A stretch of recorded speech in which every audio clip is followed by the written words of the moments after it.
大家好啊，歡迎返嚟我哋嘅 AI 影片製作系列。今日呢集我哋會深入探討一個超勁嘅技術 AI 音效設計代理。你有冇諗過點解荷里活大片啲音效可以咁震撼？由腳步聲到爆炸聲，每個細節都咁逼真。傳統做法要用好多時間同人力，但而家有咗 AI，一切都唔同晒。呢個系統可以自動分析場景，生成專業級音效，仲快過傳統方法78%。無論你係獨立製作人、音效設計師定係遊戲開發者，呢個技術都會徹底改變你嘅工作流程。準備好未？我哋即刻開始睇下呢個虛擬音效設計師點樣運作。呢一部分講緊一個 AI 驅動嘅音效設計代理 Sound Design Agent， 可以自動生成專業電影音頻。唔使再手動錄音同埋剪輯每個音效，呢個系統會分析影片場景，然後用先進演算法同埋機器學習，生成完整配樂，由腳步聲到爆炸聲，再到空間音頻 Spatial Audio， 基本上就係一個虛擬音效設計師，工作速度比傳統方法快78%，而且維持電影級品質。跟住我哋嚟講下關鍵概念，用簡單語言解釋。程序音頻 Procedural Audio係電腦用數學規則生成嘅聲音，而唔係用錄音。想象下，傳統錄音就好似影相，程序生成就好似畫畫，兩個都創造出影像，但一個係從頭開始創作。Foley 就係拍完戲之後加嘅日常音效，例如腳步聲、門吱吱聲、衣服摩擦聲。呢個名來自音效藝術家 Jack Foley。空間音頻 Spatial Audio 或者 Dolby Atmos 係 3D 聲音，將音頻放喺你周圍特定位置。例如上面、後面、旁邊，好似現實中聽得出車從邊度嚟，咁喺電影入邊重現呢個效果。模態合成 Modal Synthesis 係模擬物件震動嚟創造逼真物件聲音，例如金屬垃圾桶被打到會喺特定頻率響起，例如85赫茲、180赫茲等等。系統會用數學計算呢啲。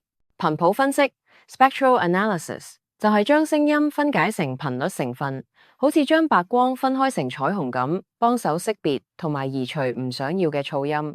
咁樣講到主要話題啦。喂，第一個智能場景分析 Intelligent Scene Analysis， 系統會睇影片，識別需要啲咩聲音，偵測撞擊、腳步、物料類型同埋毫秒級精準嘅時機。第二個程序音頻生成 Procedural Sound Generation， 唔用預錄聲音，系統用物理模擬同數學模型，從頭創造自訂音頻。第三個 AI 驅動對話處理 AI Power Dialogue Processing， 機器學習自動移除背景噪音，提升語音清晰度，唔會有瑕疵。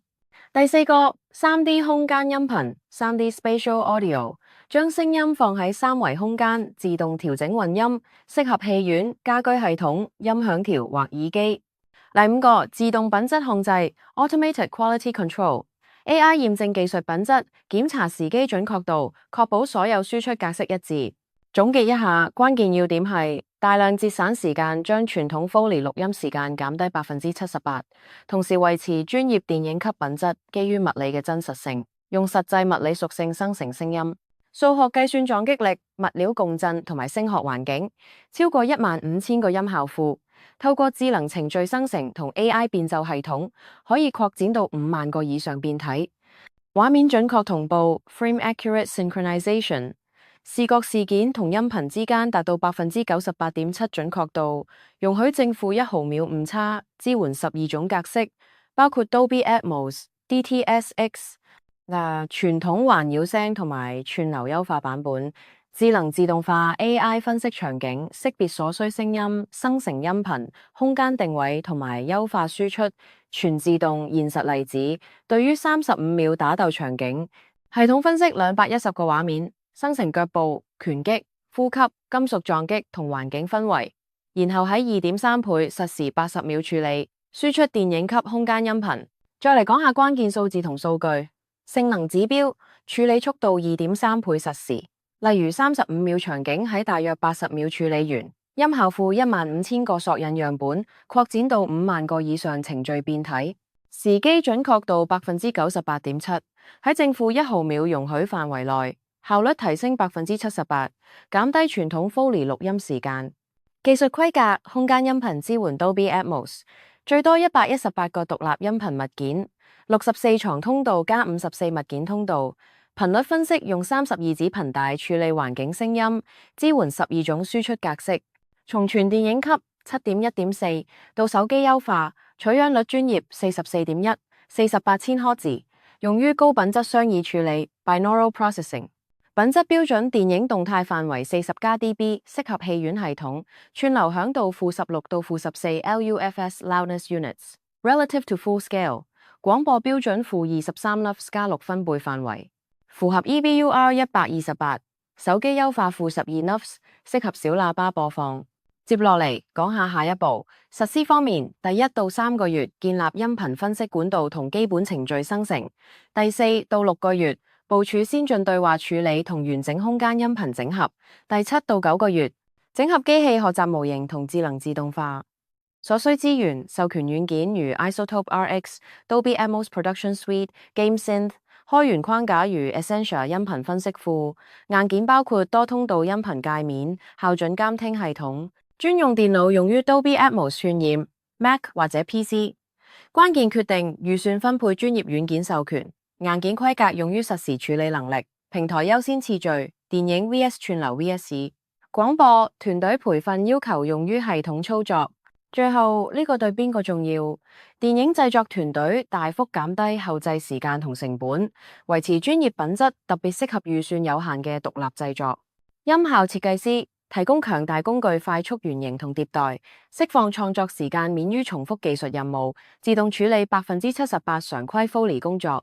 遊戲開發者程序音頻從最少數據生成，無限聲音變奏。補丁用幾百位元組 VSE 樣本用兆位元組，對互動媒體至關重要。串流平台自動多格式優化，確保從戲院系統到手機喇叭一致品質。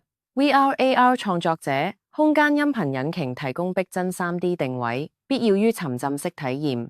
後製設施可擴展自動化處理高量項目，維持畫面準確同步同技術合規。點解重要？傳統音效設計需要專門錄音會議、大量手動剪輯同格式特定混音，往往花幾個星期。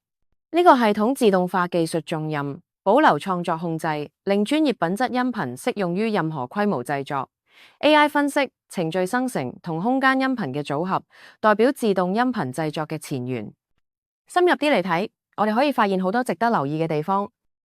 音效設計代理、聲音雕塑家。見字內容啊！最後下呢個核心聲音架構啦。首先係進階音效資料庫 Advanced Sound Effects Library， 呢個有超過6000個合成音頻樣本，涵蓋30個類別，仲有程序生成 Procedural Generation 嚟擴展用途，咁樣就可以用嚟豐富好多聲音效果。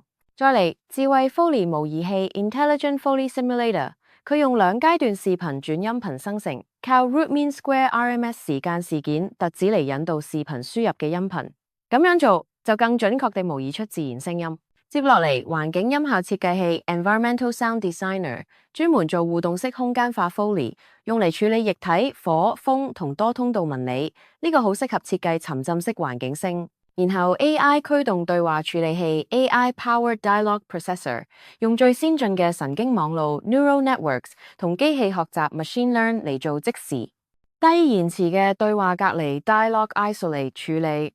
講到呢度，對話就分得清清楚楚。仲有沉浸式空間音頻引擎 Immersive Spatial Audio Engine， 佢擴展過通道機系統 Channel-based Systems， 如 Dolby Atmos， 從單一 Atmos 混音生成任何環境嘅通道混音，咁嘅聲音就更立體啦。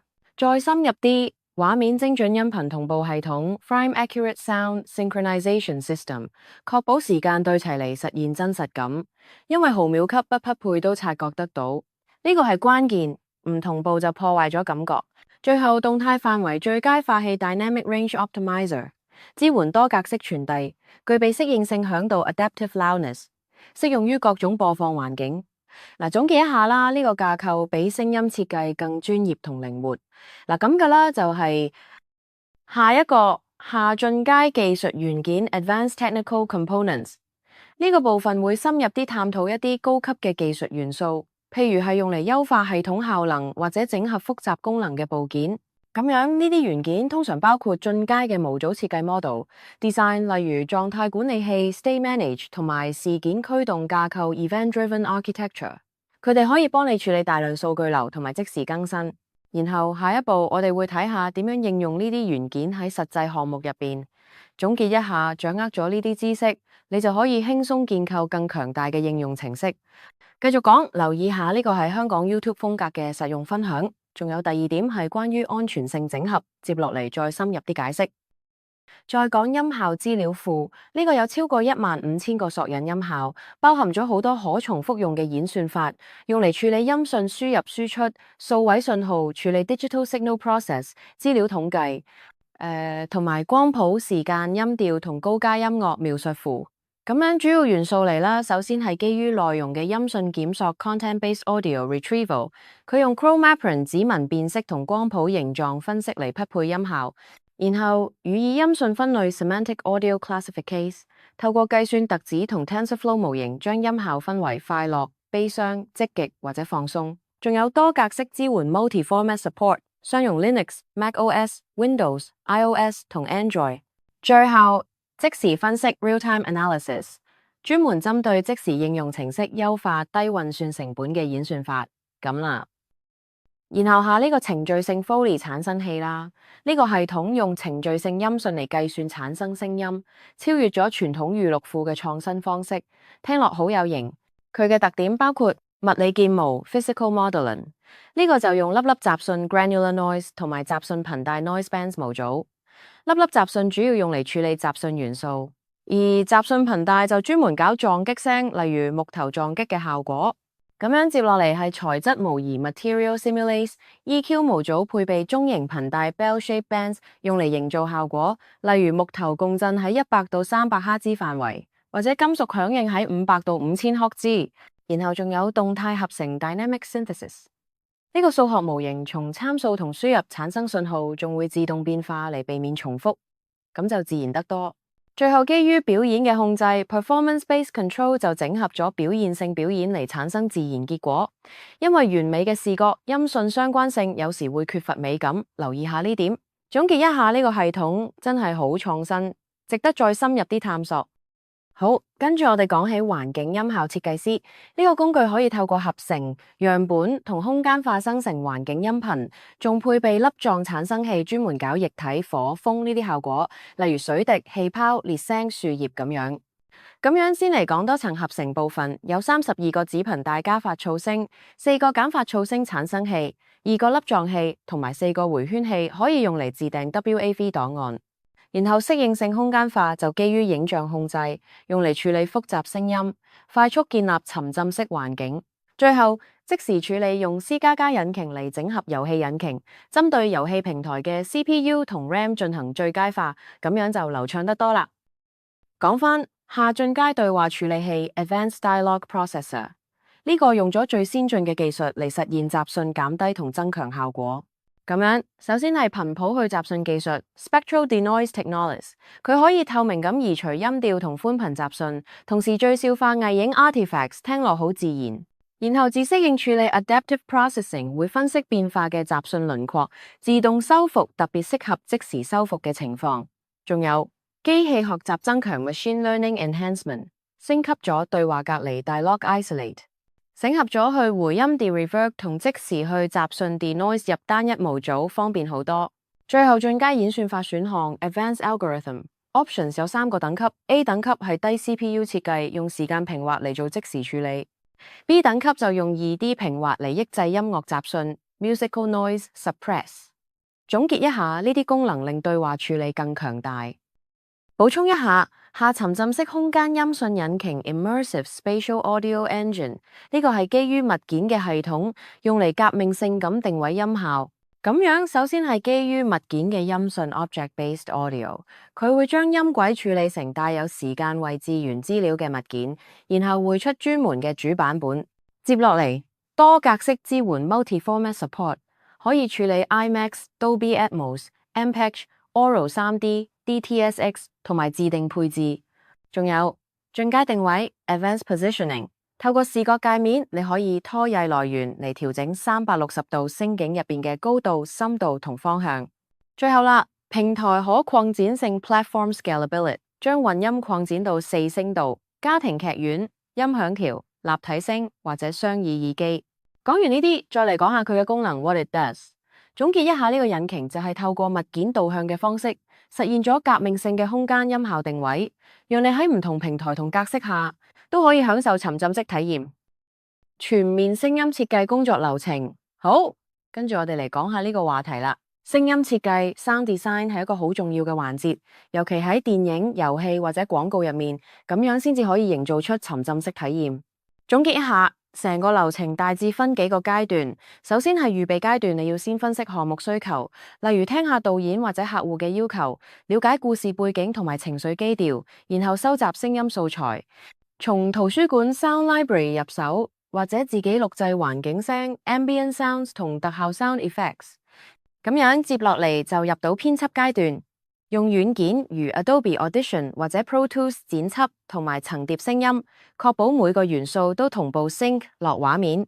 譬如加埋腳步聲 footsteps 或者爆炸效果 explosion SFX， 令到整體聽落更逼真。然後下一個步驟係混音 mixing， 你要平衡所有軌道，調節音量同埋空間感 spatial audio， 仲有加埋再 reverb 或者延遲 delay 效果。咁先至突出重點聲音，最後檢查同埋輸出，播放翻聽下整體效果，有冇問題就微調，輸出成最終檔案如 WAV 格式，準備交付。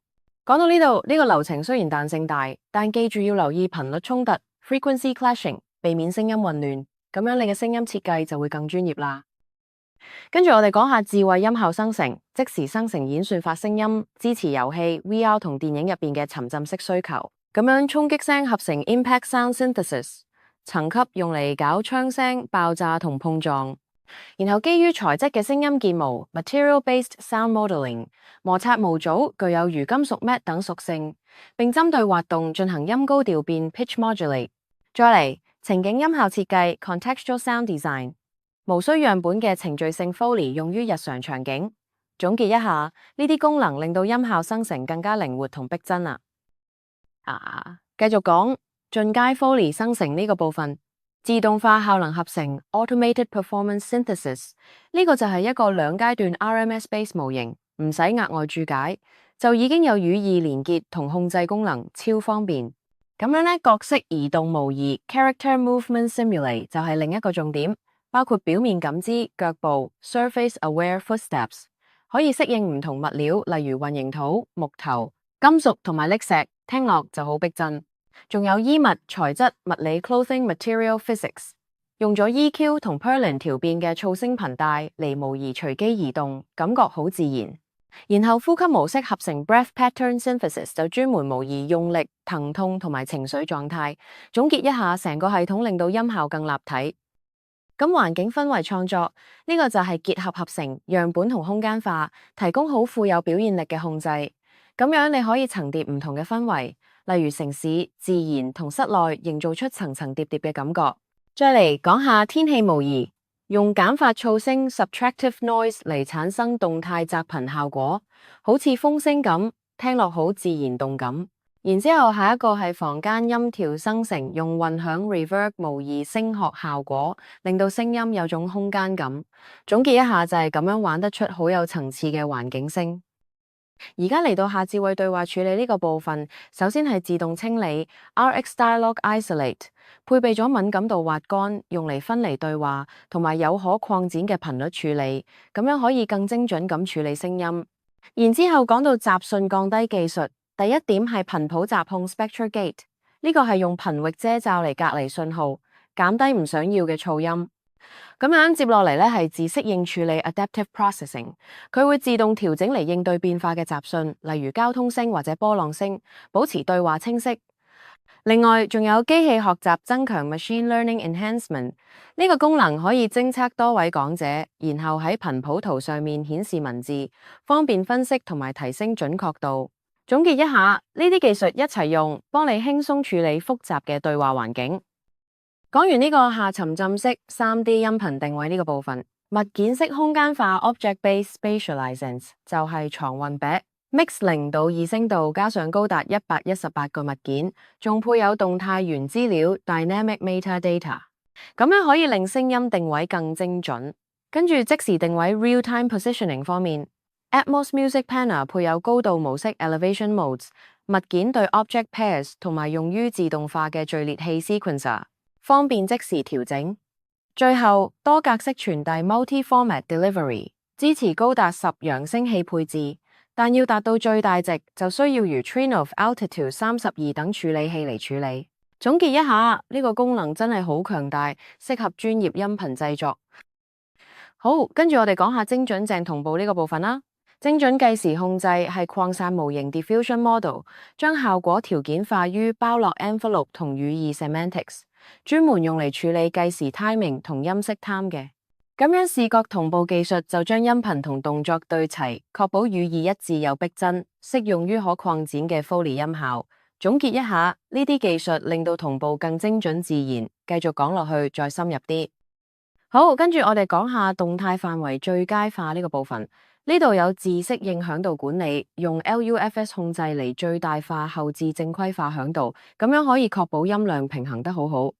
然後講到多平台傳遞，電影院嗰邊通常有40+dB 嘅動態範圍，夠闊夠震撼。串流平台就分有損同無損，有損嘅包括 Dolby Digital 同 DTS HD、DTS HD， 而無損就係 Dolby True HD 同 DTS HD。MA/DTS HD/MA 委員率高達8到10倍。主要喺 4K Blu-ray、4K Blu-ray 同 ColorScape 上用到。至於行動裝置就極度壓縮咗，用嚟配小型揚聲器，方便隨時播。總結一下，呢啲設定令到音效喺唔同環境都表現出色。接落嚟講返工具同框架部分啦。講起進階音效庫，好，跟住我哋嚟講下呢啲資源啦。首先係專業音效收藏，例如 Pro Sound Effects 同 Boom Library， 呢啲都配備咗 AI 搜尋功能，方便你揾到啱心水嘅音效樣本，咁樣搜尋過程就變得超快超準，唔使再亂翻亂揾。接落嚟，社群音效平台就如 Free Sound， 佢配備 Essentia 同 Gaia 用嚟索引 Creative Commons 樣本。呢個平台好多用戶分享免費音效，透過呢啲工具就更容易分類同揾到合用嘅素材。然後下一個係程序性音效庫，由方法生成嘅6000個合成樣本，連接錄音同程序性音訊 Procedural Audio， 呢個可以根據算法即時產生音效，結合傳統錄音同動態生成，俾你更多創作靈感。總結一下，呢啲庫都好實用，無論你係做影片定遊戲，都可以大大提升音效質素。好，跟住我哋講下程序音效生成呢個部分啦。GameSynth 係一個程序工具，入邊有合成器可以用嚟整 Whoosh、Retro、Impact、Particles、Weather、Voice、FX 同 Engines 呢啲音效。然後 Panel Synthesizer 就係 VST-AUAX 插件或者獨立版本，仲有自定預設 presets 可以玩。咁樣仲有自訂合成網路 Custom Synthesis Networks， 入邊有135種模組類型，用嚟做視覺化補丁 patching， 好方便整音效噶啦。講起數位音頻工作站 Digital Audio Workspace， 好，跟住我哋嚟講下幾個常用嘅軟件。首先係 Pro Tools， 佢標準配置就已經有 Atmos 物件平移器 Object Panners， 好方便用嚟處理空間音頻。跟住Logic Pro 原生支援 Atmos， 仲包括格式轉換 Format Conversion， 咁樣轉檔就簡單得多。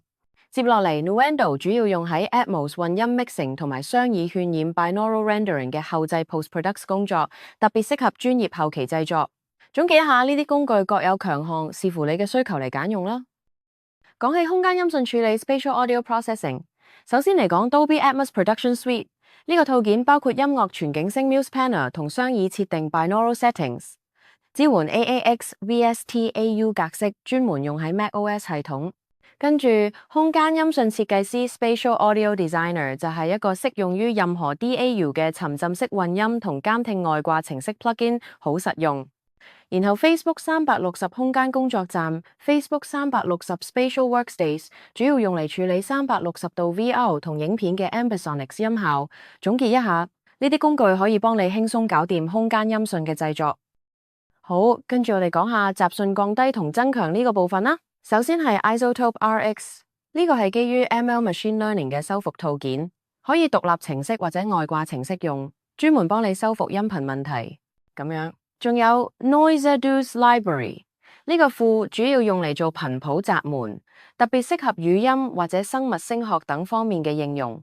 然後下一個係 Spectral Repair Tools。呢個工具集入邊有幾個演算法，包括 Attenuate、Replace、Pattern 同 Partials 加 Noise， 幫你精準處理音頻雜訊。總結一下，呢啲工具都好實用，可以大大改善音頻質素啦。講完呢個音頻分析程式庫 Audio Analysis Libraries， 首先呢 Essentia 呢個係一個用嚟分析同檢索嘅 C++ 程式庫 C++ Library， 佢包括輸入輸出 DSP 同描述符 Descriptors 功能。咁樣音頻特指提取 Audio Feature Extraction 就涵蓋起始同瞬態、偵測 Onset、Transient Detection、分割 Segmentation， 仲有節拍、節奏同音高估計 Beat、Tempo Pitch Estimates。再嚟即時處理 Real-Time Processing 就適合低記憶體 Memory 環境，用串流模式 Streaming Mode 嚟自動連接，方便即時應用。總結一下，呢啲工具好實用嚟處理音頻數據。講起機器學習同人工智慧呢度，好，跟住我哋嚟講 TensorFlow 整合，呢個就用嚟做注解同合成嘅模型，仲有包裝器嚟處理推論 inference。咁樣接落嚟係神經音頻合成 Neural Audio Synthesis， 佢用 Google Magenta Nsynth 嚟做人工智慧創作 AI creation。另外仲有自動分類 Automatic Classification， 包括音樂標記 Muse Tagging、相似度 Similarity 同埋樂器翻唱、節拍偵測 Instrument Cover Beat Detects。講完呢個，總結一下互動 Interacts 部分，呢度就係講互動嘅內容啦。咁樣下全面場景分析同音效設計嘅工作流程。假設呢個樣本場景係小巷打鬥，持續35秒。用 Dolby Atmos 音效系統，咁樣首先接收需求 ，Sarah 同嫌疑犯打鬥，將佢甩向垃圾箱、垃圾桶倒下。元素包括腳步聲、拳擊聲、喘息或者呼吸聲、垃圾箱撞擊聲、垃圾落下聲，仲有城市環境音。然後使用 AI/ML 嘅增強工作流程。呢個流程主要透過人工智慧同機器學習嚟分析場景細節，自動生成同優化音效元素。例如識別動作時間線、模擬真實撞擊同環境聲，確保音效同畫面同步，咁樣就令整體 Dolby Atmos 空間音效更立體同逼真。接落嚟 AI/ML 會處理音頻層次，自動調整音量同方向性，幫設計師快速迭代，最後輸出高質素嘅混音檔案。總結一下，呢個工作流程大大提升效率，適合香港 YouTube 頻道做動作片音效教學。另外階段一，智慧場景分析、影片分析 （Video Analysis） 呢度主要用光流 （Optical Flow） 嚟捕捉運動，仲會識別角色、道具同表面，偵測衝擊、速度同材料。然後時間事件對應 Temporal Event Mapping， 就例如畫面0到50係奔跑腳步，畫面95就係垃圾箱衝擊 Steel 200赫茲 Resonance。咁樣聲學環境 Acoustic Environment 會考慮巷弄尺寸4米寬、8米高。RT 60等於0.8秒，同埋-35分貝環境噪音。總結一下，呢個階段幫我哋全面理解場景嘅視覺同聲音元素。咁樣 Phase 2講下 Procedural Foley Synthesis 呢個部分，呢度主要用 AI 驅動嚟合成啲腳步聲，基於物理學呼等於咩嘅原理。例如 Sarah 着住 leather boots， 頻率喺180減400赫茲，而 Suspect 就住 sneakers。頻率120、250赫茲，咁樣 AI 可以模擬出好真實嘅腳步效果。然後 Clothing Simulation 就模擬衣服嘅聲音。Leather 有200到800 Hz 嘅 creaks，Cotton 就2到8000 Hz 嘅 rustle， 全部都由運動調變嚟控制，聽落好自然。最後 Breathing Synthesis 合成呼吸聲，速度120到160 bpm，Formants 用嚟表現用力嘅感覺，仲有 Grunts 伴隨 Glottal Stops。總結一下，成個合成過程令到聲音更逼真。留意啦，第3階段智慧影響合成，呢度主要講 Punch Modeling， 呢個係用8到12米每秒嘅速度嚟模擬，專門處理骨頭部分嘅聲音，大概1到4000赫茲嘅頻率，肉體部分就係60到200赫茲，仲有 Whoosh 效果嘅層次，咁樣合成出嚟好有衝擊感。然後 Dumpster Impact 就係82公斤重嘅物件以2米每秒撞擊，釋放出421焦耳嘅能量，用無態合成方式，基本頻率85赫茲，衰減時間1秒，聽落好真實。最後 Trash Cascade 係透過物理模擬嚟做連鎖反應，包括鋁環同鋼鐵碰撞嘅聲音，仲有大多普勒效應嘅滾動感覺。總結一下，成個合成過程就係咁層層疊加出嚟。好啦，再講第四階段，環境聲景設計。呢個階段主要講都市氛圍 urban ambience， 包括交通聲音喺20到100赫茲嘅範圍，同埋行人嘅聲效，仲有密度演算法。夜晚時候調低到-12分貝嚟營造感覺。咁樣轉到微環境 micro environment， 有反射時間大約15毫秒，滴水用 Poisson timing 嚟控制節奏，仲有蜂窩流嘅效果。再嚟講下心理聲學增強 psychoacoustic enhancement。涉及臨界頻帶 critical bands、響度輪廓 loudness、contours 同埋掩蔽 masking 嘅原理。總結一下呢啲元素一齊用嚟令聲景更逼真同埋引人入勝。講返第五階段，神經對話增強 neural dialogue enhancement。呢個階段主要強化對話嘅清晰度。先講聲音分離 voice separation， 用機器學習 ML 嚟隔離咕卡聲，同時偵測發言者、情緒同埋呼吸。咁樣，然之後係雜訊降低 noise reduction， 包括頻譜減法 spectral subtraction、諧波增強 harmonic enhancement， 仲有自適應剖析 adaptive profile， 幫手減低背景噪音。最後修復 restoration 部分就有去雜訊 denoise、點擊移除 click removal、去混響 de-reverb， 再加 EQ 2到4000 Hz present 嚟提升存在感。總結一下呢啲步驟，令對話聽落更乾淨自然。補充一下啦，第六階段講下進階空間音訊實作。呢個階段主要涉及物件式定位 （object-based positioning）， 總共有64張床位加埋54個物件，用 XYZ 坐標嚟定位，仲有運動向量 motion vectors 嚟處理移動。咁樣呢個系統可以好精準咁控制每個物件嘅位置同運動。接落嚟慳驗 rendering 部分就用 VBAP panning 同 HRTF 技術，呢個設計好靈活，可以擴展到電影院、家庭環境或者耳機上，無論邊種裝置都玩得轉。然後演算法 algorithm 就包括房間校正 room corrects， 幫你調校環境影響，仲有串擾消除 crosstalk cancellase， 確保聲音唔會互相干擾，聽落更乾淨立體。總結一下，呢啲元素一齊用，就令空間音訊效果升級好多。特別適合專業應用。補充一下 ，FaceChat 程序性聲音變化系統，呢個系統主要強調多元化，好似用 ML 變化嚟調整聲音，包括正負15%音高同正負3毫秒時序，仲有情景感知，例如疲勞狀態。咁樣聲音就會根據唔同情況自動變化。然後揀方面就係影射情感強度、環境同敘事。咁樣可以更精準咁控制聲音效果，令整體更自然同埋生動。總結一下，呢個系統好適合用嚟提升互動體驗。繼續講第八階段，講進階混音同母帶製作啦。呢個階段主要用 AI 混音 AI mixing， 佢可以自動平衡各個音軌，仲解決音頻衝突，好方便。目標係 LUFS 值控制喺-14到-23之間，咁樣先夠專業。然後再嚟最佳化 optimization， 包括聲像法則 pan loss， 幫你調節左右聲道嘅平衡，雙位對齊 phase alignment 就確保所有音頻唔會互相抵消。仲有平台特定嘅處理，例如 Cinema 寬頻範圍 Cinem Wide Range， 適合影院播放。行動裝置壓縮 Mobile Compress 就針對手機等設備嘅音頻壓縮，咁樣輸出先最適合唔同平台。總結一下，呢啲步驟讓你嘅音頻更精準。聽落嚟超有層次感。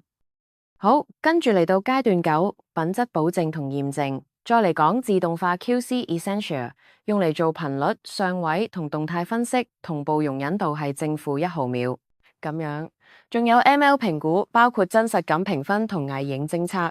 總結一下，呢啲步驟確保一切都準確無誤。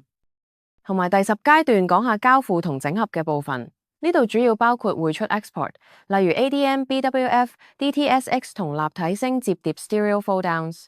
咁樣管線 pipeline 就支援即時預覽 real-time preview、版本控制 version control 同協作 collaborate， 令到工作流程更順暢。另外仲有代理整合 agent integrations， 好似音樂嘅和聲同步 harmonic sync、VFX 嘅粒子音效 particle、audio 同編輯嘅節奏連貫性 pacing continuity， 呢啲都幫到團隊更好咁合作。總結一下效能指標 performance metrics， 處理 processing 速度快咗3倍，即時運作超順。資料庫 library 已經有超過15000個樣本，可以擴充到5萬幾個變體，夠晒豐富。準確度 accuracy 高達97%時間同步，誤差只係正負1毫秒，精準到爆。支援12個輸出格式 formats， 揀多多。效率 efficiency 方面 ，Foley 製作時間減少咗78%，真係慳時間又高效。講完呢個，接落嚟我哋再睇下程式碼示範焦點 code demo focus， 呢個部分會深入啲講解實際應用。留意進階音效資料庫管理系統啦。首先，智慧資料庫 intelligent database 呢個咧就類似 free sound 嘅索引，咁透過描述符嚟做語義搜尋 semantic search， 咁樣就方便好多搜尋音效。然後即時萃取 real time extracts， 呢個係符合 EBUR 128標準嘅。確保音效處理得準確又即時。總結一下，呢個系統幫你管理音效資料庫，更智能同高效。好，跟住我哋講下程序式 Foley 生成引擎呢個部分啦。首先，物理建模 physical modeling 就用加法、減法同粒粒方法嚟處理，仲會用 EQ 去調校材質。例如木頭就集中喺100到300赫茲嘅頻率。咁樣聲音就更逼真自然，然後效能整合 performance integration 就可自訂嚟配合動畫使用，方便融入整體製作流程。總結一下，呢個引擎真係好實用，可以生成高質素嘅 Foley 效果。講到呢度，下呢個沉浸式空間音訊引擎啦，佢嘅相容性最高，支援 22.2 聲道同埋24-48千赫茲雙耳模式。咁樣定位方面 ，Atmos Composer 配備咗128聲道，仲有自動化序列器，幫你輕鬆處理空間音效。接落嚟講起呢個引擎嘅強大，絕對係音訊製作嘅利器。跟住呢個神經對話處理器 Neural Dialogue Processor， 首先增強 enhancement 部分就係用即時神經網路 Neural Networks， 再加埋滑動視窗 Slang Windows 嚟處理非穩態噪聲 Non-Stationary Noise。咁樣可以更有效咁提升音質，然後修復 repair 呢度就有衰減替換模式，部分加噪聲 attenuate replace pattern partials 加 noise 演算法 algorithm， 專門修補同改善對話嘅問題。總結一下，呢個處理器透過呢啲技術，令對話更清晰同自然。精準畫面同步系統，好，跟住我哋講下呢個系統嘅時序，佢用咗2階段 RMS 引導框架。主要嚟處理動作同節奏嘅部分，咁樣可以確保同步得準確無誤。然後再嚟係整合方面，佢會用到畫面層級包絡，呢個就係 frame level envelopes， 幫手將唔同畫面層級連埋一齊，令到整體效果更順暢自然。總結一下，呢個系統專門解決畫面同步嘅問題，特別適合需要精準時序嘅應用。好，跟住我哋講下呢個動態範圍最佳化器，佢嘅處理方式主要係將單一 Atmos 轉換成多聲道輸出，同時最大化 LUFS 水平，令聲音更平衡。咁樣控制方面就係自動化正規化，幫你輕鬆調整音量，確保一切順暢冇畸變。總結一下，呢個工具好適合處理複雜音頻。接落嚟再深入啲講翻其他功能。另外，下進階 STEM 管理系統啦，呢個系統有分離 separate 功能，專門用嚟做 STEMs 嘅 Neural Music Rebalance， 咁樣可以更精準咁處理音樂元素。仲有靈活性 flexibility， 支援晒所有主要格式，無論你用邊種檔案都得，超方便嘅。總結一下，呢個系統讓你管理 STEMs 更容易，特別適合進階用戶。而家講下呢個環境聲音產生器。呢個工具主要用合成 synthesis 嚟產生液體、火同風嘅預設聲音，仲有 ambisonic 聲像定位，可以控制方位同仰角。咁樣呢個代理咧就利用 ML 程序合成 procedural synthesis、空間音訊 spatial audio 同埋即時處理 real time process， 達到專業級效果，仲可以擴展用嚟做研究或者產業應用。接落嚟講翻實作解決方案，先嚟睇下框架相容性矩陣。呢個矩陣顯示唔同功能喺各個工具入面嘅支援情況，例如音訊分析 Audio Analysis 喺 Essentia 係主要支援 ，Isotope RX 同 Dolby Atmos，Suite 就唔支援 ，GameSynth 係輔助支援 ，Panel Procedural 同 TensorFlow ML 都係輔助。對話處理 Dialogue Processing 方面 Essentia 同 Isotope RX 都有支援，前者輔助，後者主要。空間音訊 Spatial Audio 就 Dolby Atmos Suite，主要 Panel Procedural 輔助。其他唔支援，程序合成 Procedural Synthesis 係 GameSynth 同 Panel Procedural，主要 TensorFlow ML 輔助，集訊降低 Noise Reduction Isotope RX 主要，其他輔助。即時處理 Real-Time Processing Essentia、Dolby Atmos Suite、GameSynth 同 Panel Procedural 都有支援。Isotope RX 有限制 ，TensorFlow ML 就視情況而定。總結一下，呢個矩陣幫你快速比較邊個框架適合邊個功能。然後咧講到核心實作框架，呢度咧就係整個解決方案嘅基礎架構，之後再深入啲講細節。同埋下音頻分析引擎 Essentia， 呢個係一個開源嘅 C++ 函式庫 C++ library， 專門用嚟分析音樂同埋音樂資訊截取，涵蓋咗輸入輸出、數位信號處理、統計同描述子嘅功能。咁樣佢嘅架構好簡單。我哋可以用 Python 嚟實現一個 Audio Analysis Engine 類別。首先初始化嘅時候會載入 Audio Loader 嚟讀音頻檔案，之後用 Windowing 嚟做 hand 視窗處理 ，Spectrum 嚟計算頻譜 ，Spectral Peaks 嚟揾頻譜峰值，同埋 Pitch-in FFT 嚟偵測音高。跟住喺 Analyze Scene Audio 方法入邊會載入音頻檔案，然後計算 Onset Times， 用 Onset Rate 嚟揾節奏開始時間 ，Tempo 用 BPM Histogram Descriptors 嚟估計拍數，同埋 Spectral Centroid 用 Spectral Centroid Time 嚟計算頻譜質心，全部包裝成一個 Features 字典翻出嚟。呢個代碼主要目的係透過 Essentia 標準模組嚟分析音頻，流程係先載入音頻。之後提取節奏、拍數同頻譜特指，方便之後用嚟處理音樂場景。總結一下，佢嘅優點係有 Python 同 JS 系結，即時優化得好好，仲支援 TensorFlow 嚟做分類，跨平台支援 Linux、macOS、Windows、iOS 同 Android， 好方便。咁啦，缺點就係合成功能比較有限，需要配搭其他框架，可能會有版本不相容嘅問題。另外，整合方面，用 C++、後端搭配 WebAssembly， 好適合延伸到 Pure Data 同 MaxMSP 呢啲工具。總結一下，下對話處理 Isotope RX 呢個部分，呢個方法主要基於 ML 神經網絡 Neural Network 嚟分離語音同噪音，咁樣可以好準確咁處理音頻。架構方面有個 Dialogue Processor 類別。初始化嘅時候會設定 Dialogue Isolate 同 Spectral Denoise 兩個模組，之後喺 Process Dialogue 函式入邊，先用 Dialogue Isolate 處理音頻檔案，模式設為 Advanced Joint Channel Dialogue，Gain 調到0 ，Noise Gain 壓到-60，得出 Process 結果，然後再用 Spectral Denoise 應用 Adaptive 演算法嚟進一步處理。總之呢個流程就係一步步分離對話同減低噪音，確保輸出乾淨自然。優點嚟講，高品質 Joint Channel 處理好強，仲有文字導航功能，方便導航，同埋多說話者偵測可以識別唔同人講嘢。不過缺點係較慢模式會花多啲時間，仲要授權先用到。RX11 版本只限英文文字支援。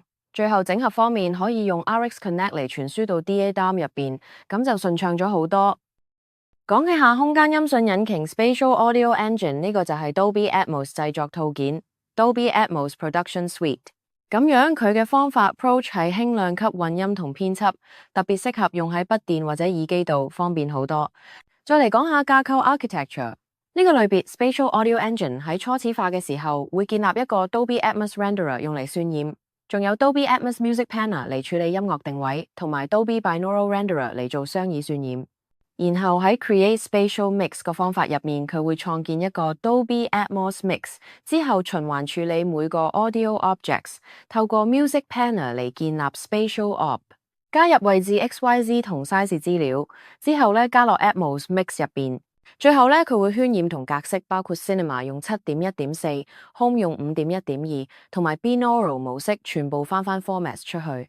總結一下，呢個架構主要係透過 Panner 同 Renderer 嚟生成空間混音，支援多種輸出格式，好靈活。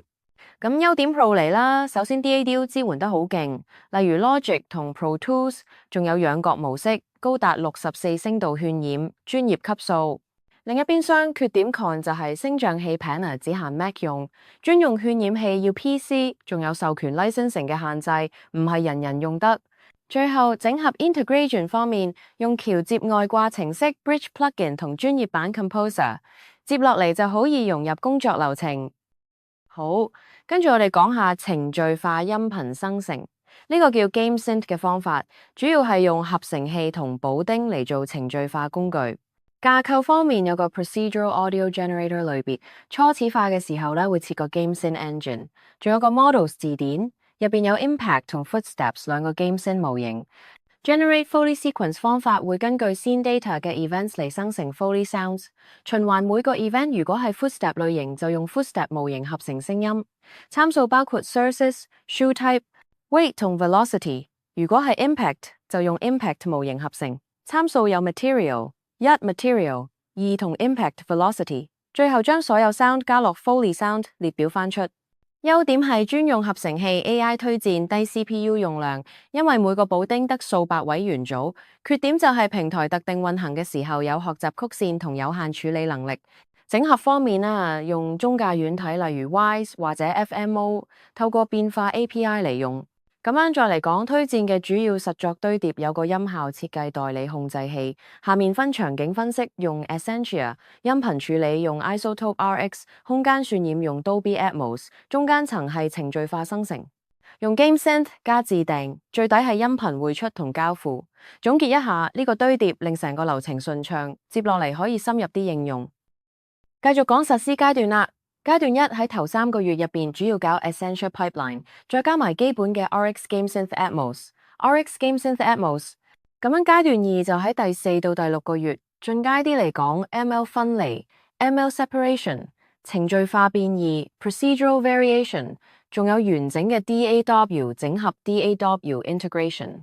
然之後下一個階段3第7到第9個月加入 AI 功能、AI Features、TensorFlow Models 同埋自動化最佳化 Automated Optimization。總結一下，呢啲階段一步步嚟，確保項目順利推進。接落嚟講返關鍵依賴同先決條件。好，跟住我哋講硬體部分啦。呢度需要一架專用嘅 Mac 或者 PC 用嚟跑 Atmos 渲染器 Atmos Renderer， 仲要有個多聲道界面 Multi-Channel Interface， 再加埋沉浸式耳機 Immersive Headphones， 最後補充下 SonarWorks 校準 SonarWorks Calibrate， 咁樣先可以確保音效準確無誤。好，講起軟件部分，呢度主要用 Python 嚟配合 pip install Essentia 嘅安裝方式，另外仲有 Docker 鏡像 mtgub Essentia。最後授權方面就係 RX Atmos GameSynth。咁樣總結一下，呢啲工具就夠晒你開始搞啦。好，先嚟講下版本疑慮啦。Essentia 版本唔匹配 ，RX 只限英文版 ，Atmos 就只限 Mac 機用。跟住我哋講嘅係整合挑戰同解決方案，即時協調可以用 Channel Independent 模式嚟提升速度。跨平台方面 ，Essentia.js、Essentia.es 用嚟做 Web 同 Node.js， 效能就靠 GameSynth 嘅緊湊 patches 同 variations 嚟搞掂。咁樣接落嚟咧係自訂開發需求，場景音訊同步要用中介軟體嚟處理視覺音訊觸發，音效變化就整合 XML 同 GAN 嚟做模型。匯出管線方面，用 Atmos 渲染嚟轉 7.1.4 到 Ambisonics， 呢個框架用咗領先技術，提供一個強健嘅生產就緒嘅 Sound Design Agent。好啦，今日就講到呢度，我哋學咗好多嘢，智能場景分析、程序音頻生成、3D 空間音頻，仲有自動品質控制。呢個系統真係將音效製作帶入咗全新境界，慳返78%時間之餘，仲可以維持電影級品質。如果你覺得呢個技術有用，記得俾個 like 我哋，同埋訂閱我哋嘅頻道，等你唔會錯過更多 AI 製作秘技。下一集更加精彩，我哋會探討 AI 顏色分級代理，教你點樣將普通鏡頭變成電影級視覺效果，自動化專業調色流程。到時見。